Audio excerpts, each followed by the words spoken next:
So why did you end up leaving the radio station? It was because you're moving transition? No, it was a lot of scamming going on at the radio station. The one in Atlanta. Okay. Yeah. Well, no, so the one here, yes, because I moved, because I love Miss Queen and all them that was here.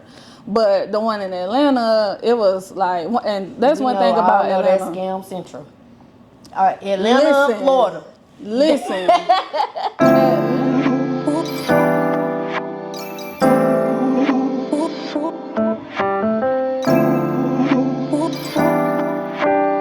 What's up, y'all? It's your girl, Kandace, and this is Cuzn's Tea Podcast, where I talk to minority entrepreneurs. I also talk to creators of all genres, and I talk about all the hot topics and whatever the fuck else come to our mind. Today's guest, y'all, she dope person. Look, we been chatting before the camera came on, honey.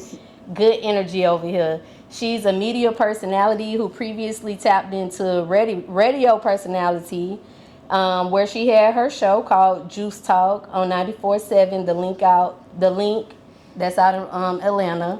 She's also tapped into actressing a little bit, so she do a little bit of acting, y'all. She's a vlogger, and she's the owner of Sheree Luxury Bags, right? That's what it's called? Yeah, that's my daughter's right there. Okay, so Sheree Luxury Bag, mama-daughter business, you know. She's not chasing the money, but she's chasing greatness. God first is what her bio says. And most importantly, y'all, she's also a mother first. Kandace, the one, not the motherfucker two, in the building, on the sofa with your favorite cousin. Okay, I like that. I like that intro. That's the best intro I done ever had. Okay, Look, thank you for pulling up on us today. No problem. Yeah. Like I said, I've been following you for a minute. I'm like, she dope. And I still like to stay tapped into everything because I used to live here, so I still like to stay tapped into what's going on here in Charlotte. So yes, I appreciate it. You drove all the way from Greensville, and you from Greensville. So like, what was it like growing up in the country? Because that's kind of country compared to like. It is. It's so. For South Carolina, it's kind of like a bigger city, but compared to Charlotte and Atlanta, yeah, it's country. So Greenville, it has a lot of potential. It's growing, but I always knew like I was bigger than it. Like I had my own. I started my own business back in 2018, selling clothes and shoes. And I always had said then, I was like, I'm either going to move to Charlotte or Atlanta so I can expand my business. And I said, so at that time I was like 25. I was like, by the time I'm 30, I'm going to either move to Charlotte or Atlanta. I ended up moving to Charlotte when I was 27, and then I moved to Atlanta when I was 30. So I ended up moving both places so I could expand. But in the midst of me networking and trying to expand for my boutique business I got into the entertainment industry. So Okay. Now what if I wanted to get some food in Greensville? Where I'm going to? I eat vegan, but my husband still love that soul food. Teas, Tasty Teas. She like a food truck. She be at the clubs. She good. Tasty Teas. What Tasty Tea got over there? She got like wings. She got flavors. She got the different flavor wings. She got like the little Philly cheese steaks, stuff like that. I used to love me a good chicken Philly now. Yeah, and she got like the loaded fries. So yeah, Okay. I'll say her. So how long? Cause you were in Atlanta also. When did you move back to Greensville? How long you wrote? I actually just moved back this year. This year? Oh, you just moved back. Okay. Now, when it comes to like Charlotte and Atlanta, like they're neighboring cities. You see a lot of people from Charlotte travel to Atlanta. Atlanta people traveling to Charlotte. Like being that you lived here, you lived there. What similarities did you notice as far as like the Black community? The thing I liked about Charlotte and Atlanta both was everybody mindset is bigger. You know, everybody is on like a bigger wave. Everybody's trying to do more, be more. I feel like it's kind of like that back at home in Greenville, but It's a lot of popularity. It's a popularity contest back at home versus to me when I was here or in Atlanta. It's like, listen, like what you trying to do? You trying to well let's put our minds together. Let's do this. Yeah. Like everybody trying to do something. It's like when you meet somebody, you connect with somebody. They like, okay, what you do? Okay, well join my team. I can help. You can help me. Right. I can help you. Like you know what I'm we saying? done made a whole business deal before the show came on, y'all. Yeah, so true. that's the similarity I see with Charlotte and Atlanta. Okay, now your name, Kandace the one. Is Kandace your real name? Mm-hmm. Okay, and then the one, was that like because I'm her, I'm that one? Yeah. Okay. Yeah, that's definitely where that came from. Okay. So you did a little bit of radio. Like, how did you get that opportunity? Mm-hmm. So it's funny because I was at a like a little networking thing here in Charlotte, and I met Miss Queen over I love Queen. Yes, I love her too. At 104.4. So and me and her, we was just talking, having a good conversation. She was like, "You should do radio," and I was like, "You think so?"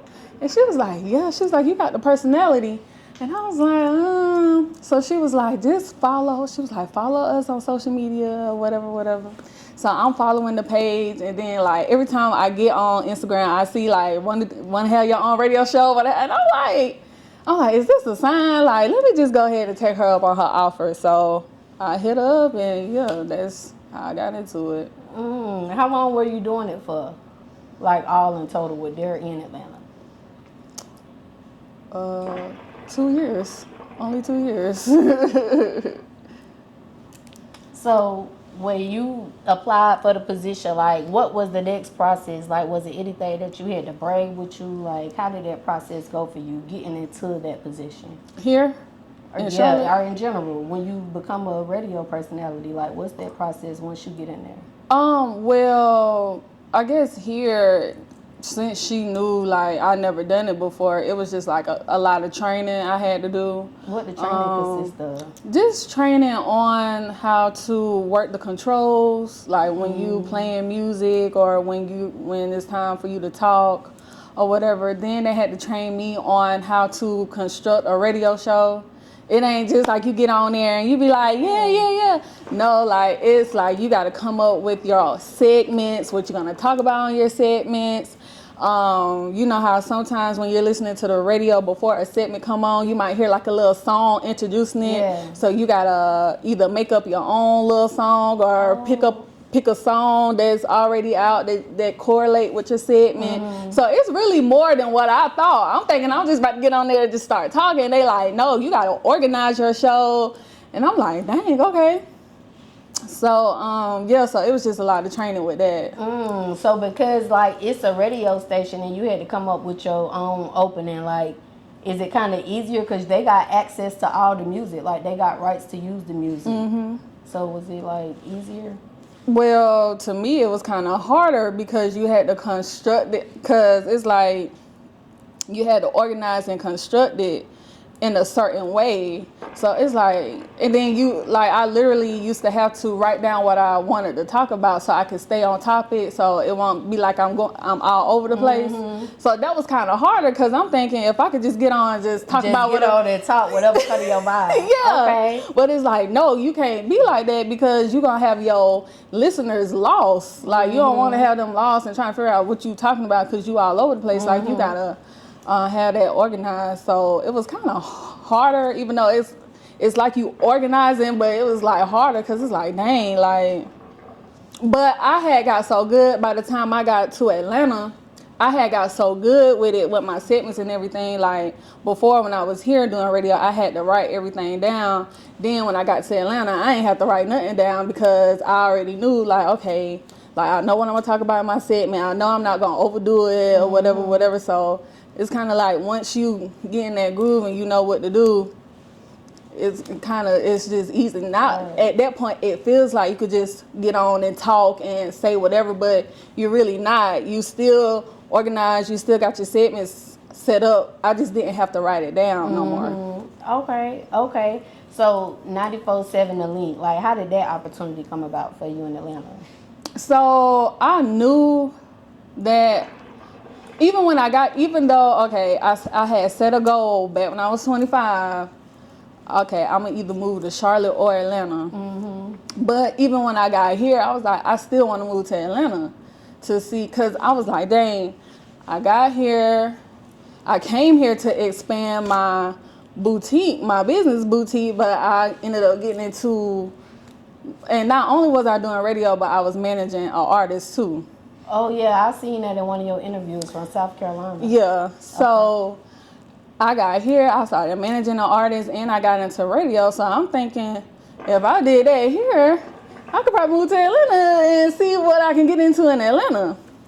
So before I even moved to Atlanta, I was already looking at radio stations to apply for in Atlanta. So it was like, I was just, and shout out to Instagram. Sometimes Instagram, you can just get on there and like put something in the search bar and then see something and then hit that person up and be like, you know what I'm saying, and talk. And then shit, next thing I know, once I got to Atlanta, I was already talking with the staff through Instagram.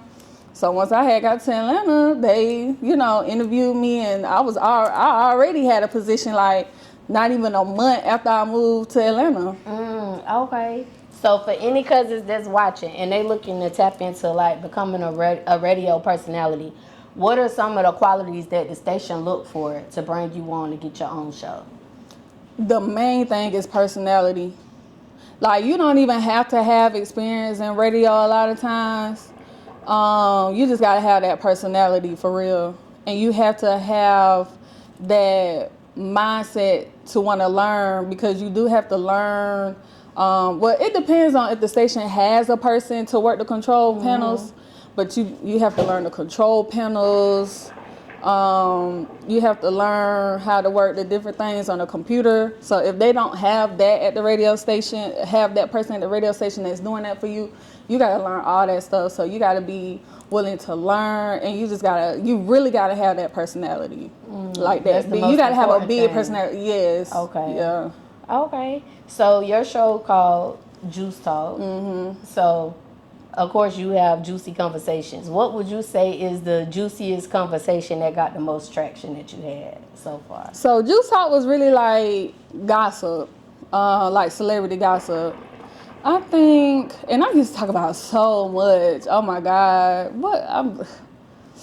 I don't even know what was the thing that really had people like going, because I would go live. I would either go live on my Facebook, because I got a following on Facebook, so I would go live on my Facebook. Then I'll go live on my Instagram and talk about it. Then sometimes people would call in. I don't know. And then it was the way I would talk about stuff. Right. People just want to join the conversation anyway. I don't know what it was. Because you done had a lot of juicy conversations. I done talked about so much. Okay. I don't know. Okay. So why did you end up leaving the radio station? It was because you're moving transition? No, it was a lot of scamming going on at the radio station. The one in Atlanta. Okay. Yeah. Well, no, so the one here, yes, because I moved, because I love Miss Queen and all them that was here. But the one in Atlanta, it was like, and that's one thing about Atlanta. That's Scam Central. All right, Atlanta, Florida. Listen, Atlanta. They gonna scam you out of something. And what's so crazy is I wasn't the one being scammed out of anything.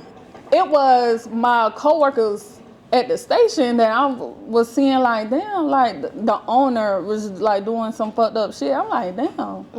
So it's like, I don't want to keep working for this lady and she doing people like this and this type of name she got in the streets in Atlanta, you know what I'm saying? So I love, and nothing was like, I felt like me and the owner of the radio station, I feel like we had a decent relationship. She never did nothing, no scamming towards me, but I feel like shit. Your representation is everything. Right, and I'm like, shit, she hasn't done nothing yet. Right. You know what I'm saying? Like, she probably getting around to me. She ain't doing nothing yet, so let me leave the situation before it happens to me. So, yeah.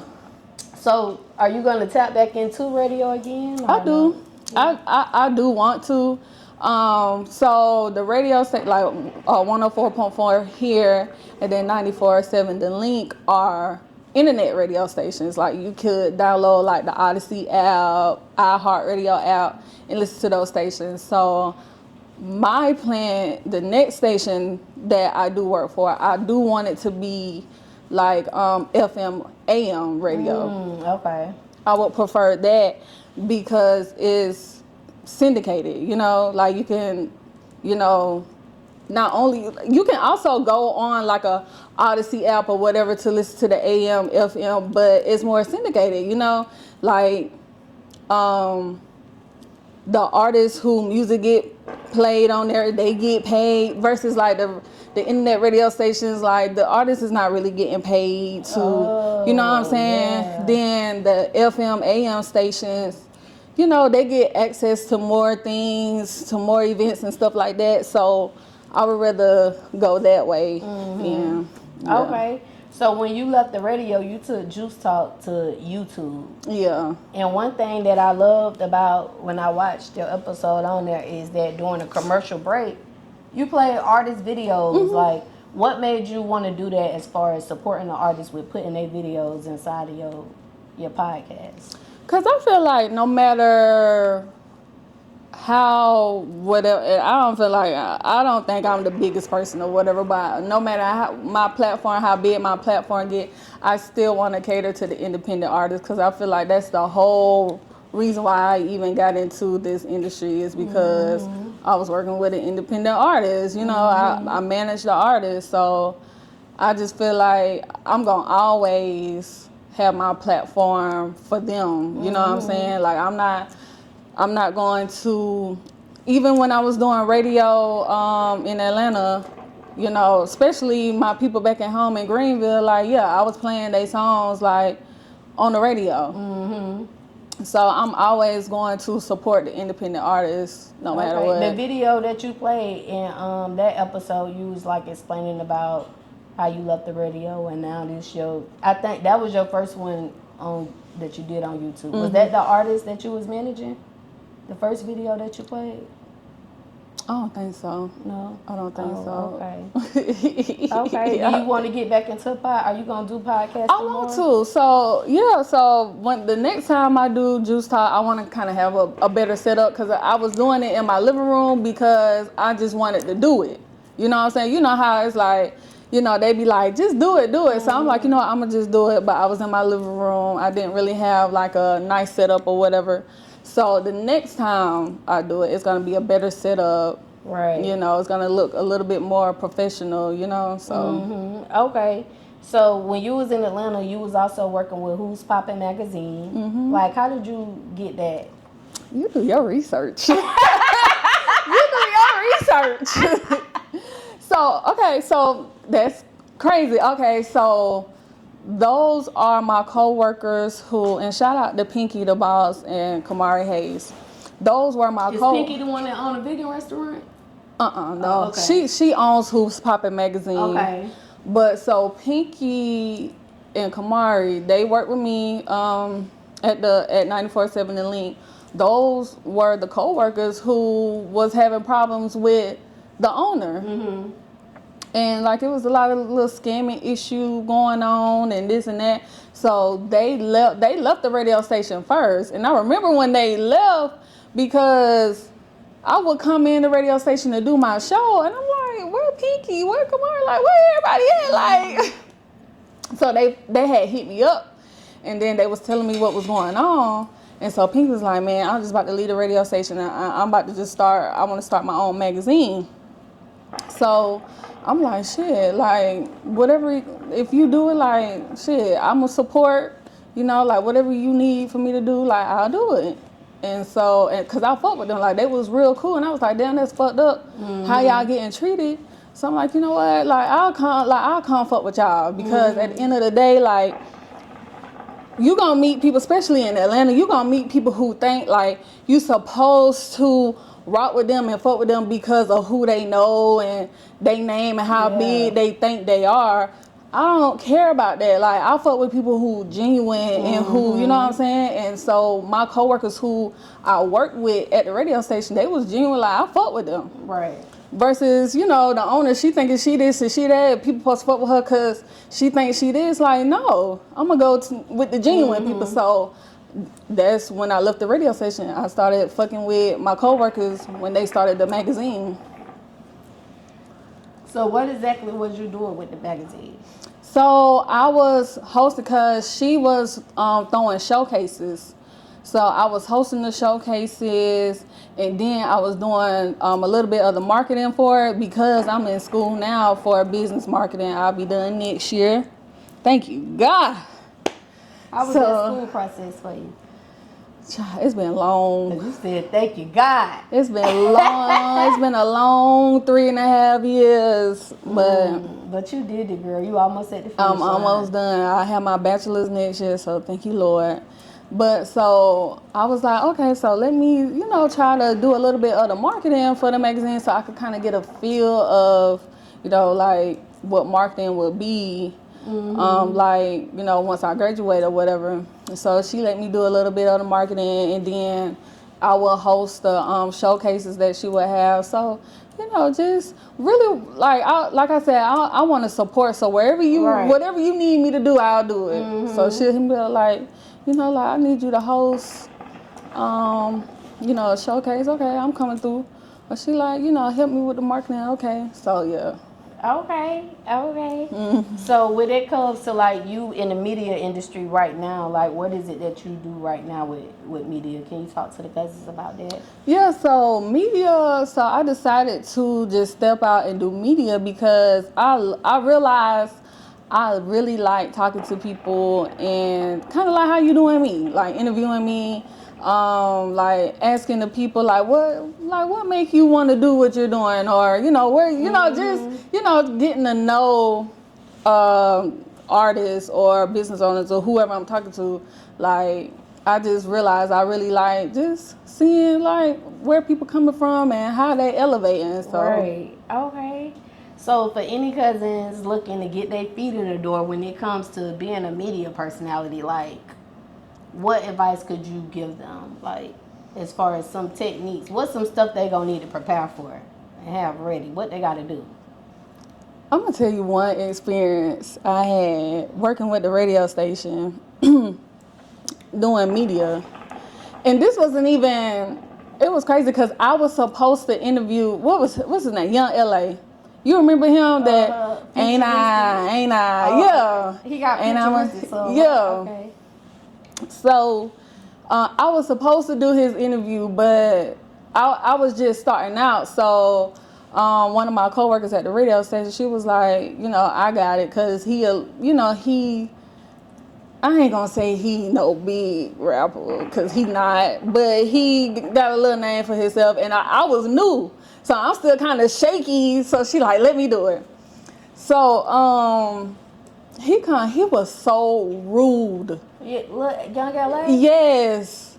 He was so rude, and he was like cussing her out and act like he was wanted to fight her because he was walking on the red carpet smoking a blunt. And she was like, you know, can you put the blunt out for, you know, a couple of minutes so I could do, you know, your interview? And he went off. So I think one thing is, I guess, be prepared for people who think they still got a name for themselves, thinking they still big head. It ain't shit for real. Right. And I guess dealing with they, you know, attitude, thinking they still somebody, you know. I feel like she handled it real well because she wasn't really arguing with him back. But he was just like, he was going off. He was so rude. And at first, I didn't even know who he was. I'm like, who is that? What made me realize who he was is because he's still walking around with the mohawk hair. Like, he, back in like 2009 when he was big, the nigga used to have the little mohawk haircut. The nigga still wear the same haircut. So I'm like, is that Young LA? That nigga still got the same fucking haircut from 2009. And he want to act like he's such a, I'm like. Right, being rude. Okay. Yeah. Okay, so be careful what you look for. I mean, what you said again? be careful for people who still think they Big in 2009. Right.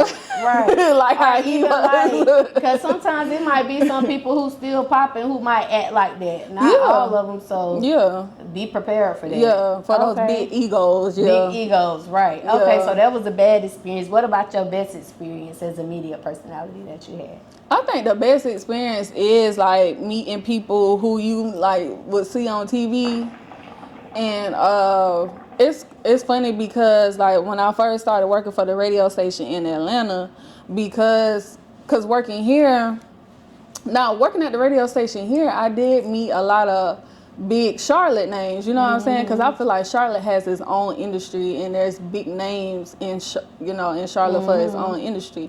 But then when you get to Atlanta, you might meet people who like it's a wide range of the industry. And they ain't just known in the city; they known everywhere. Yeah. So it's cool meeting like people who you might see on TV, but they told us at the radio station like, don't act like no fan. Like still act like your regular self, like because they are still regular people too, you know what I'm saying? So it just was cool like meeting, people who you see on TV and really seeing how they are really still regular. Like, like of course they regular people, but we might look at them a little different. Rappy in one of your videos. Yeah. What his energy was like. He a person like he just regular, like he ain't got no big ego, you know what I'm saying? Just a regular person. Yeah, he just a regular person. Yeah. Okay. So in your Instagram bio, it says Madam of Media. So when it comes to Kandace the One, what would you say makes you stand out when it comes to your media personality? Because you the madam of it now. Yeah, I'm the madam. I think what makes me stand out is that I feel like for where I'm from in Greenville, I don't know too many people from where I'm from that has walked in the rooms that I've walked in or is like expanding and networking like how I am. Right. So I think that's just what makes me stand out. I feel like in the Carolinas, honestly, I'm not even gonna lie, in the Carolinas. And I've met a lot of other women who does media in the Carolinas, and like I support them. Like anytime I go to an event and I'm doing media and I see like another lady doing media at the event, I'm connecting like let me help you. Like I might send like some events, like come out to these events and do media in Atlanta, because I want to be the person that connect. You know what I'm saying? I want to be that connect for people. Right. So I just feel like that's really what made me stand out, because I've moved around and I've networked. I do got the connections, you know what I'm saying? You is helping other people eat. So I guess that would be like a madam. Yeah. Definitely. Hey cousins, it's your girl Goddess 7, and listen, this commercial break is actually sponsored by me. Y'all make sure y'all go to Amazon and get this manifestation journal, 369 21-day manifestation journal. I'm gonna help you manifest all of your dreams, everything that you're inspiring. I'm gonna help you get there. I'm gonna guide you in this journal. Make sure y'all go check out Amazon Prime. The link is in the description. Go get your journal. Okay, so you've tapped into radio, podcast, magazine, you even do vlogging. Do you see yourself starting your own like media company with all of the experience that you have and maybe bringing all of those things to your company? I don't know what I see myself do. I just go with the flow. Like if I have an idea, I'll do it. I don't see that, not right now, but maybe. Right. Okay. So when it comes to being media, being entertainment, like marketing plays a big role in that. What's some techniques that you use as far as your marketing and getting your content out there in front of people? My biggest thing, honestly, and it's crazy because you have so much of like social media and like websites and all this with the internet. But for me, my biggest thing is just getting out there and going to events. And if you got business cards flyers or whatever, passing your business cards and flyers out like the old school way. Like I'm with the old school way, like showing your face, getting, cause I mean you could like run an ad on Facebook, or you can do the hashtag so more people can, you know what I'm saying, if they put that hashtag in, they can see your post, or all those different type of things. But I like actually getting out there in the field and putting in that groundwork. Right. Like I try to go to, if I can, I try to go to whatever event that's going on, Okay. so I can show my face and talk to people. You know what I'm saying? And so people can catch my vibe. You know what I'm saying? You seem more relatable when you out there connecting with people. Yeah. Yeah. I think that's number one for me. Okay. But a lot of people who are not the type of people that like to talk to people and go out, they'll monetize like social media more. Doing the hashtags, running ads, sending, like, you know, sometimes you might have people sending their content to your DM. I mean, their content to your DM, so you can like, hey, check this video out. I would just rather like, right, just go to the interview. Get it how you live. Yeah. Okay. So when it comes to vlogging, like you do a lot of vlogging. Like, what has the vlogging experience been like for you? Oh man, I think it's a lot I still need to when it comes to my vlogging, because I just be trying to live in a moment so much that it's a lot of stuff I don't even like capture. Like I'll go to, like I'll be like, okay, I'm a vlog. I think my last vlog I did, my homegirl, she a part of a reality show, so she had invited me to like an event they was having, so I was trying to vlog that, but I'm so into everything that's going on, I just be missing out on so much. But I like vlogging, and a lot of people like for me to vlog because like people think my life is so interesting because I be going to these different events and stuff. So I do it so people can like see, you know, what I have going on. But it's like, it be so hard, like especially like if I had maybe I might need to hire me like a cameraman to follow me around instead of me doing it. Cause if I gotta do it, then. So how will you do it? You just set your camera up and then just. Yeah, on my phone. Oh, okay, yeah. I'll be on my phone and I just try to record everything I can. And then like, but sometimes I just be missing out so much. It be a lot, like a lot of times it be so much going on. It would be so interesting if I would have captured that moment, but I be so into it myself that I don't even be capturing it. Okay, so when you post your vlogs on YouTube, you be getting a lot of views. I think the lowest view I seen was like 260. So like the other ones like 9 something in the thousands. Like you be getting a lot of views. Like, what tips can you give the Cuzns as far as getting more views when it comes to YouTube? Because you only got like 12 videos, but all of your videos got a lot of views. Yeah. So how I did that was I used Mailchimp. And I used that platform to put in. So when I was going out to different events, when I was working for the radio station and Who's Poppin' at their events too, I was getting people email addresses and kind of like subscribing them to my email for my YouTube. So anytime I dropped the video, they got an email saying like I dropped the video, and then they'll click on. Yeah. So that's how I did that. Okay. So when you started your YouTube page back in March 2020, versus now, like I said, it's only like a few videos now, but they all from like this year. Like, did you take your videos down? Oh yeah, I had a lot of videos because I rebranded my YouTube so much from the pandemic. And that's kind of where Juice Talk kind of came from, because during the pandemic, I was doing a lot of videos talking about different shit that was going on the blogs or whatever. And I took a lot of those videos down. And then I tried to do vlogging, like when I went on family trips and shit like that. Before I even got into this industry, I was doing like just regular everyday life vlogging with family and stuff like that. I took those videos down. Like I done rebranded so much. So now I just done rebranded to where I think that I will only like do like like if you go on my YouTube, you see that I got channels. I got my Juice Talk channel. I got my vlog channel. I got my interview channel where I do interviews. So I think that now I'm just going to only do those videos with my different channels. Yeah. Okay.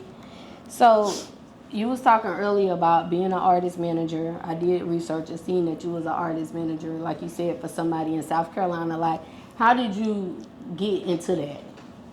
So I figured that because I had the connections that I had, that I was like, you know what, I could be an artist manager. And honestly, I hated it. I would never manage an artist again. Oh, what's the cons with that? Babysitting. You gotta babysit these artists sometimes, and you gotta make sure. Like, I know for me, it was like so important. Like, okay, if I get you like this interview with whoever, or if I get you this audition with whoever, like, be there on time or be presentable, or because you're not only like your own brand, but you representing. It's like I'm representing you, you representing me. And in my contract that I had with the artist, like, I did not play. Like, hey, if you late three times for anything that I have you booked for, like, it's over with. Yeah, like, it's over with. Specify. It's not gonna just be late. It's gonna be 3 times. Yeah, I'm gonna give you 3 chances. Okay. That third chance, if you late, then contract is voided, because, like, your name is everything. Like, why would I keep working with an artist who's late for stuff, who's showing up acting sloppy or whatever? People gonna be looking like, dang, this Kandace the one artist? Right. Like, I don't know. Then so that's gonna make it hard for the next artist I try to work with. You know what I'm saying? Because it's my face. You know what I'm saying? So I just wasn't having all that, and after seeing how that turned out, which it wasn't the worst experience. Like, he was not bad at all. He's definitely a good artist. But it was just like, you know what? I ain't got the patience. I don't want to try this no more with nobody else. Like, I'm done. Right. Okay. So let's talk a little bit about acting, because you tapped into that a little bit too, and the film gonna be dropping soon. Yeah. So yeah, the movie that I'm in, that I just got done shooting like a couple of weeks ago, I got a little part. I'm not gonna say I got the biggest part. I got a small part, but the movie is called Accountability, and it's supposed to be a horror movie. So it's gonna be. We probably gonna have. He was telling me we probably gonna have the premiere sometime in October around Halloween. That's smart. Yeah, but depending on, because he tried to get all his movies like on Amazon Prime and stuff like that. So depending on how that go, it probably won't be on like any platforms probably until like the end of the year or something like that. Right. But yeah, so I'm trying to see how acting is, to see if I would like it. What you think so far? You liking it? It's okay, and I think it's because I just got a small role, so I'm gonna try to see like about Was getting it a bigger role roles. where you had to remember your lines? Yeah. How often did you have to practice on them to remember them? I didn't have to practice much, and then when it was time to film, I kind of just was adding my own stuff to it too, because I was forgetting what to say. But he was liking what I was adding, so he ain't really mind. But it was okay. So I'm interested in, because I'm the type, like, I'll try something, like with the managing thing. I tried it, I'm like, nah, I don't want to do that no more. So like acting, I'm trying it, and it seemed like so far so good. But if it gets to the point where it's getting a little overwhelming, I probably wouldn't do it no more. But so far so good. If you can choose to play any role, they like, what role you want to play? What role would you choose? What role would I choose? I think like my personality, my attitude, I'm more like so one of my favorite actresses is Taraji P. Henson. So I'm more like how she was in Baby Boy, like, nigga, get the fuck out of here. Like, I'm more like that, so I'll do something like that. Right. Ooh, girl, I love Baby Boy. That was my favorite. Yes. And it was so toxic, but I loved it. It was so toxic. And see, I'm younger, so I ain't even realize back then, as young as I was, how toxic that was. I'm like, dang, that's how they be for real. Yeah. That's how they be for real. For real. Okay. So let's talk about Sheree luxury bags a little bit. So that's something that you got going on with your daughter. Like, what happened with that? What was the startup of that? Well, I just wanted to start something for some generational wealth for my kids. All my kids gonna have something, so I started with her, and so I got the manufacturer.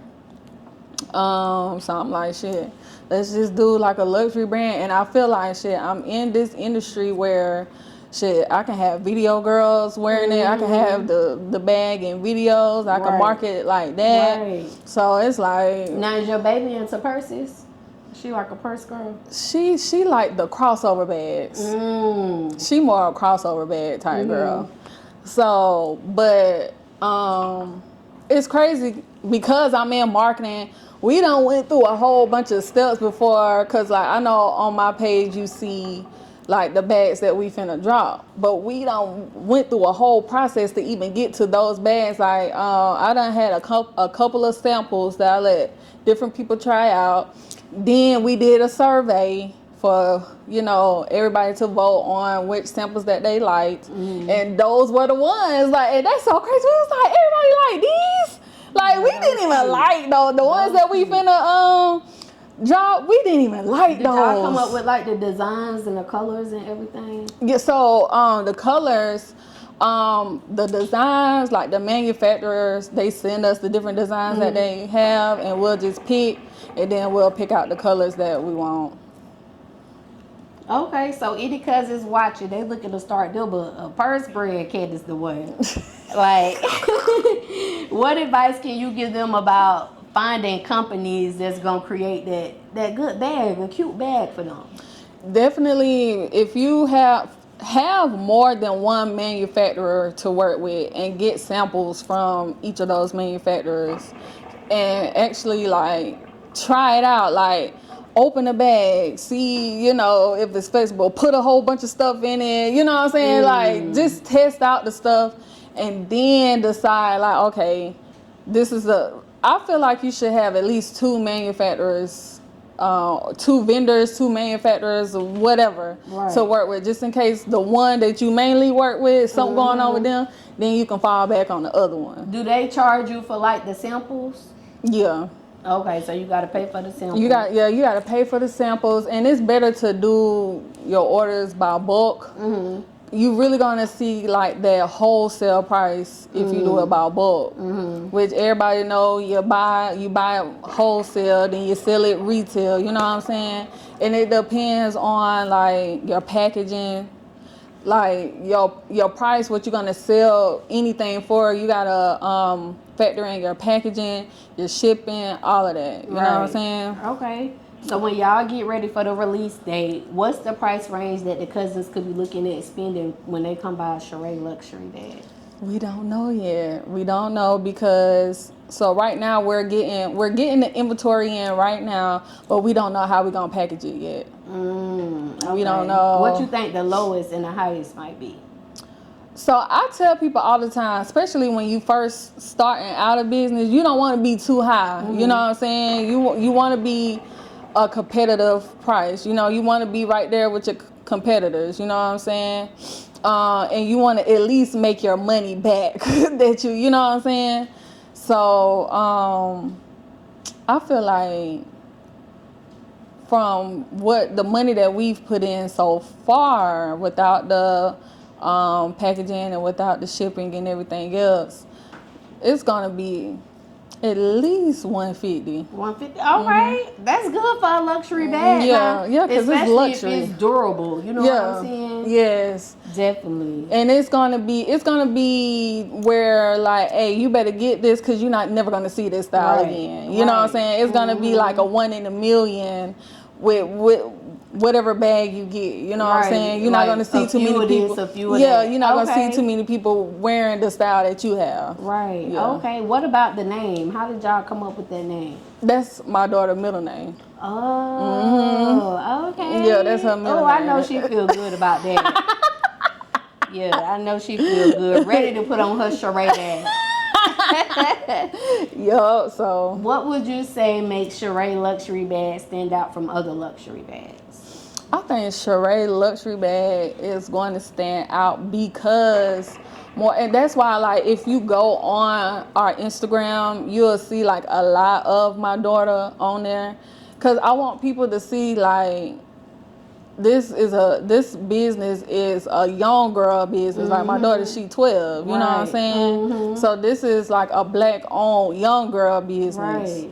So I want that to stand out more than anybody, because it's like you don't see like when you wearing Michael Kors. I know me personally, I ain't never seen who Michael Kors was. Right, I ain't correct. never seen who behind Gucci. You know what I'm saying? So I think Sheree Luxury is going to be more like we're going to cater to our shoppers, our customers, because you're going to get more of a feel of who is behind the Sheree scenes. actually is. Yeah. Okay, I like that.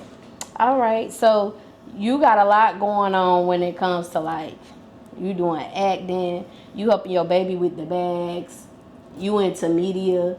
Like, how do you find balance with all those things and being a mother? And like I was telling you, that's funny that you asked that question. And a lot of people ask me that. But it was like how I was telling you earlier, it's like I do what I feel like doing. You know what I'm saying? Like when I was living in Atlanta, it felt like I had to be at all these places like every night, every day. It's like, I have to go. When really I had to get in my mindset, like I don't have to go to all these places. Like motherfuckers is gonna have to work with my schedule, just like I gotta work with their schedule. Correct. You know what I'm saying? Because I still got kids. I still work a regular 9-to-5 job. You know what I'm saying? So it's like I'm gonna do whatever I want to do when I want to do it. And if people don't like that, then you're gonna have to find somebody else to work for you. Right. And I'll just do my own thing. I'll branch off and do my own thing. So that's why, like, Juice Talk, I did take that to my YouTube instead of trying to find another radio station to go to right after I left 94.7. I'm like, you know what, I'm gonna just take that to my YouTube. You know what I'm saying? So I could just do that on my own time whenever I feel like it. And that's with anything else. Like, if I want to do media, like, just whenever I feel like, you know what I'm saying, whenever I can. Work that around your schedule. Right. Okay. Because you don't want to get too lost. Like, this entertainment industry, you can definitely get lost in it, especially living in Atlanta where everything is going on at. You can get so lost in it. And so that's why I'm like, I'm kind of glad I moved back home so I can choose when I want to go down the road to Atlanta and do this or whatever. You know what I'm saying? Yeah, I definitely get it. Okay, so let's say, because you done been in Atlanta with some of the best, honey. So Kandace the One is known. Like, let's say somebody hit up your IG and they like, Kandace, we want to invest $5 million in you, and we want you to be the head of media, but this gonna be your media company, but you're gonna work with us, partner with us. What can we expect from you? I'm not even gonna lie, because I know how this industry is. If somebody hopped in my inbox and say they're gonna invest $5 million, I wouldn't even take that. I wouldn't even do that. But what if it's a deal that you know for real, and they like, I wanna give you this because like this a real deal. Like, this ain't no scam city type, Atlanta type. Not they maybe know you from Atlanta, but they ain't on no scam type, and they like, we finna put you're gonna be the face of our media. We want you to build up this media company for us. You already got that experience. Like, what can you bring to us as a company? I'm gonna tell you why I'm saying what I'm saying. And it might not, somebody might hop in my inbox and be like $5 million, and they might not be a scam. But it's always when you got somebody that's willing to invest that much money in your brand or whatever you're doing. $250,000. We gonna break it down. I was about to say, because when you got people that want to invest that much money, then it's always It's something that's behind gonna it. come Okay. with. Yeah. So let's bring it back to, let's do 100,000. That's a little more realistic. Okay, 100,000 to, you said what? Just do start a media company? Yeah, and they want to know, when we give you this 100,000, what can we expect from you? Like, as your partner, what are you going to be able to bring us to the table? Oh, okay. Well, shit. Hey, if you bring me that much money, hey, it ain't gonna be no whenever I feel like it. I'll do whatever I can when I can. And you know what I'm saying? Like, and I have access to shout out to Media Girls. Shout out to Media Girls, because I am a part of Media Girls now out of Atlanta. Okay. That's how I am able to have the access that I do have with a lot of events. So I'll just be working. Like, if somebody offered me that much money to invest in my media career, I'll be working. Like, work like on the scene. Like, I'll be the next Lala Anthony. You remember how Lala used to be everywhere? Everywhere. She used to be all in New York on MTV, TRL, and everything. What? Yeah, I'll be like Lala. I used to love Lala. Yes. So she played Empowered, and that gave us a whole nother view, and that wasn't even the real Lala. People say that. See, I don't watch Power. But that ain't her in real life, so. But these shows that have you in the moment, like, now Lala. Really? Yeah. A lot of people be saying that, but I love Lala and I love Wendy Williams. Oh, Wendy Williams do not, girl. I was watching a clip from her today when she was talking to Jocelyn. I love, and so, okay, so I don't like I like the Wendy when she got her own show on TV, but I more like her when she was doing radio back in the day. Like, I like how her style was on radio. Mm-hmm. I love that Wendy. Right. So those are my two who, as far as media, those are my two who I really look up to. So, hey, if somebody come, like, hey, let's go. We at the Grammys with it. We at wherever we at the VH1 Awards with it. Yeah, let's go. Okay. Okay. Now, what would you say is an obstacle that you had to overcome on your media journey, and how you overcame that obstacle? I think the obstacle was trying to figure out how I was gonna have time to pursue my career and my kids, and how I overcame it was, if God want me to be at this event, I'm going. If he want me to be at home with my kids and, you know, do what I gotta do, then I'm staying at home. Like, right. Sometimes I just put it in God's hands, you know what I'm saying? Mm-hmm. And just be like, God, which one? Like, I'll get emails about different events. I'll look at my schedule, and it's like, okay, maybe I can fit this into my schedule, but let's see how everything goes throughout the week with the kids and everything. And I just like, hey, if God want me there, I'm gonna be there. Okay. Yeah. So. Okay. So these next few questions, I ask all my guests these questions. These like my signature questions. What's your why when it comes to everything that you have going on right now?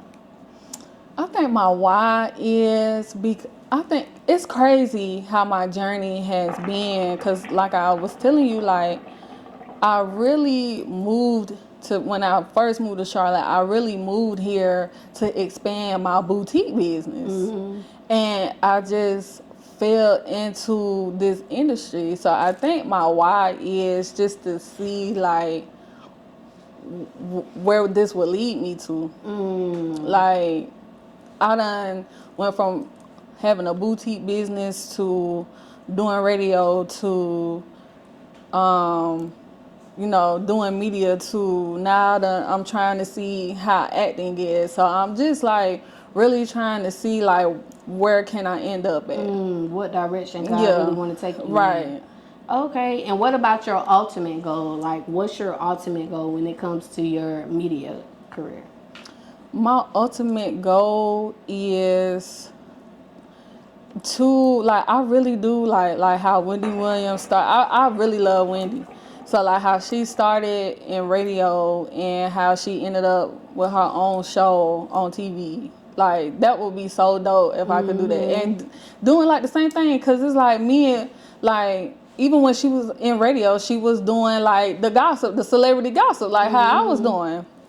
So I would like to, with my own show, doing the same thing. You know what I'm saying? On TV, like not being like Wendy did not give a fuck, and she still don't. That lady, she on national she her TV. Feelings immediately. She do not care. She was on national. Like it's a difference being on radio in your hometown or whatever town you in and gossiping about these celebrities, but now you on TV where the whole world can see it.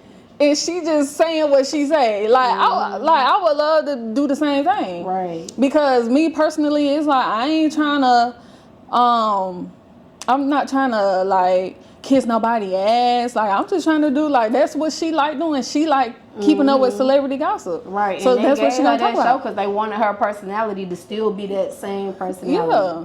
So yeah, okay. What's one thing that you want the world to know about you?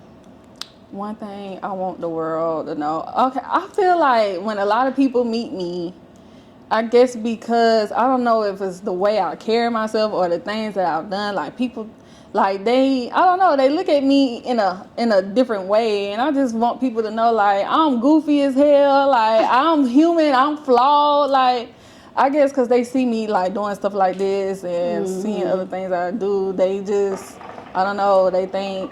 I don't know what they think, but I could feel it when I meet people. Like I could feel like they looking at me like, oh, she this and she that. It's like, no, I'm not. Like I'm regular as fuck. Like I'm flawed as hell. Like I got struggles too. Like I'm just like anybody else. So yeah. Okay, and then we got to get a cousin some advice. So, any cousins that's watching, they just starting off in their media career journey. What advice would you give that cousin?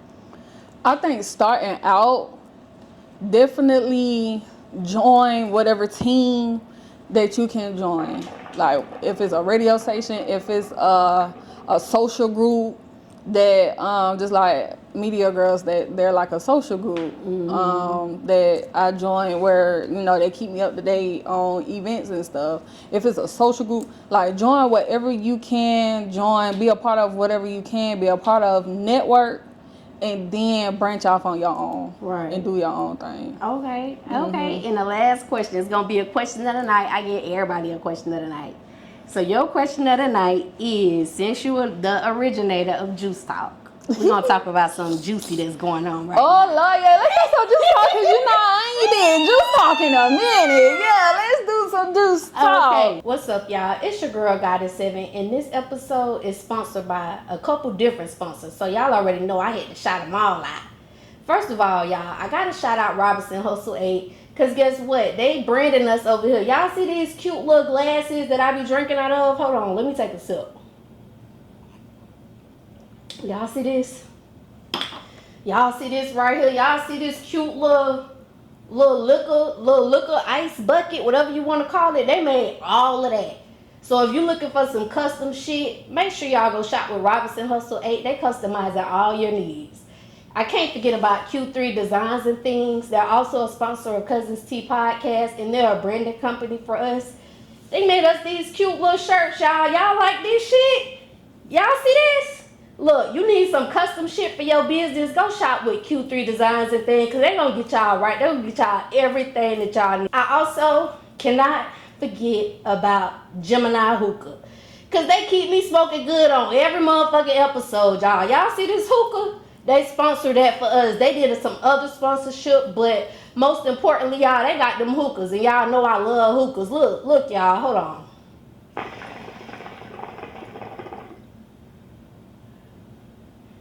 See that cloud? See how that smoke just come out real thick, real cute or whatever?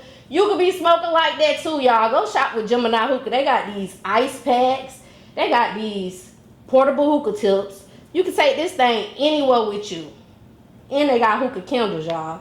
They got different shisha flavors. They can make you anything you want. So make sure y'all go shop with Gemini Hookah, y'all. Go get y'all hookah. Until next time, cousins. Bye. Okay, so the question of the night, we're going to do like Juice Talk, because you the originator of Juice Talk. Yeah, we ain't did Juice Talk. Right, so we got to get into the juice. Yeah. The hot topic going on in the culture right now is Lil Boosie. Because he was recently on Carisha Please. Yeah. And she had asked him a question about, like, what about his daughter and her situation? Because what she like or whatever. Yeah. And he was like, my daughter already know that she can't bring that around our family because she ain't finna contaminate the other kids. Yeah, I seen that. And Aviana had did a video in response, and she was like, she cried in the video. She was like, I'm tired of you talking about me, like blase squaze. But what's your thoughts about that comment? Ooh, I feel like I understand. Okay, Boosie's beliefs on how he feel about gays. I understand his beliefs because I feel like Boosie, he older, like he old school. So I guess like the time period Boosie was growing up in, it's not like now. Like people more out with it versus like back in the day when he was growing up. It was gays, but it was like some people back then probably would rather had killed themselves before they came out and say they was gay. You know what I'm saying? Like that just was not cutting it back then. So I understand why he believed what he believed because he grew up in a whole different time period. But I feel like he's a little too judgmental with it. You know what I'm saying? Like especially with your daughter. Like you know what I'm saying? Like you can believe what you believe, but when it comes to family or whatever, like you just gotta accept how people are. You know what I'm saying? Like, because it's a lot of shit about him that his family probably don't like, and they probably don't believe in, but they still have to accept him. That's with anybody. You know what I'm saying? It's like shit with me or with you or with whoever. Like shit, a lot of people don't believe in like a lot of stuff that we do, but a lot of people still deal with us because they love us or they are family or whatever. You know what I'm saying? Yeah. So I just feel like he should, and I think he just need to open up a little more because it's not the times that we living in. It's just gonna be more and more of that coming out, of that community coming out. You know what I'm saying? So he need to really like kind of open up more and kind of accept it more because that's just where we at now. Right. Did you feel bad when you seen Aviana crying? I did. Yeah. That shit made me feel so bad. And I'm like, damn. That kind of made me like kind of not prepared, but kind of made me like, okay, if any of my kids come out to be that way, like let me kind of learn how to not be so judgmental because and more accepting to them as your child. Yeah, because it's like shit. Even me growing up, and I'm only 32, but even back when I was growing up, it wasn't too many people coming out like that. You know what I'm saying? It was people coming out, but it wasn't too many. Yeah, you know what I'm saying? Like on TV and everywhere, like so accessible. Yeah. So even me, and with me growing up in the church, like I feel, that's why I say I understand his beliefs, because I kind of feel like that. But I'm more, I guess, because the time period I was growing up in, I seen it a little more than probably what he did, because he like Boosie like in his 40s or something. You know what I'm saying? Right. So I seen it in the schools, in my schools. You know what I'm saying? So it's like I'm a little more open to it because I've seen some of my classmates. I've seen how schools was changed. By the time I graduated high school, I graduated in 2010. So by the time I graduated high school, it was like guys coming in with micro braids and kinky twists and shit. Like you was seeing that everywhere. So it's like I seen it more. So it's like I'm a little more open to it. Do I believe in it? No. Right. You know what I'm saying? No. And I would prefer for my kids, my daughters to have a husband or my son to have a wife. That's definitely what I prefer. But if it's not like that, then I'm not going to hate them or, you know what I'm saying? I'm not going to disown them or nothing. Right. I'm going to still accept them. Would you let them come to the family event? Yeah. Yeah, I'm going to let them come to the, you know what I'm saying? It's not the end of the world. Like, Boosie talking like, Boosie, you could tell he was raised by some old school ass people. Yeah, you can tell that nigga old school than a motherfucker. Right. Like, dog, you need to come up with the times. If you trying to you still trying to be in this industry and you still trying to do music, you need to keep up with the times. The person who recorded the video I was watching on YouTube, you can hear them in the background talking about, oh, he used a strong word. Contaminated, that's a strong word. That is a strong word, because contaminated is like, okay, like if you touch something, you gonna be like that.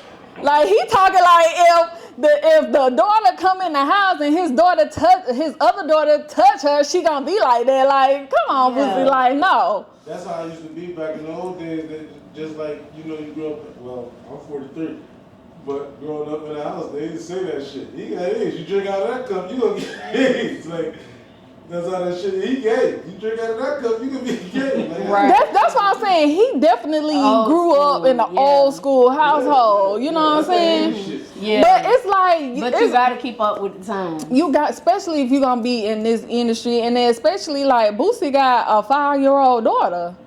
So it's like shit. Her generation definitely like gonna have that around. You know what I'm saying? Like these newer generations, like they just coming more open with it. They adding more letters to it. I was telling my mama like shit. When I was growing up, it was just gay. Right. And it's like over time, it was like LGBT. Now it's LGBTE. Like they gonna add as time go. They just gonna keep adding letters to it, like because people just being more open. So he just gonna have to be more open. Like it's nothing that we can do about it. Right. Okay. So that was the juice hunting. That was the juice. Yes. Before we get up out of here, Kandace the One, can you let the cousins know where they can find you at? So y'all can find me on all social media. Kandace the One. Kandace with a K. THEONE. You can that's my Instagram. What else I got? TikTok. I don't hardly be on. I'm trying so hard to do TikTok. I'm trying so hard, but I cannot get with TikTok. But TikTok, I might post something here and there.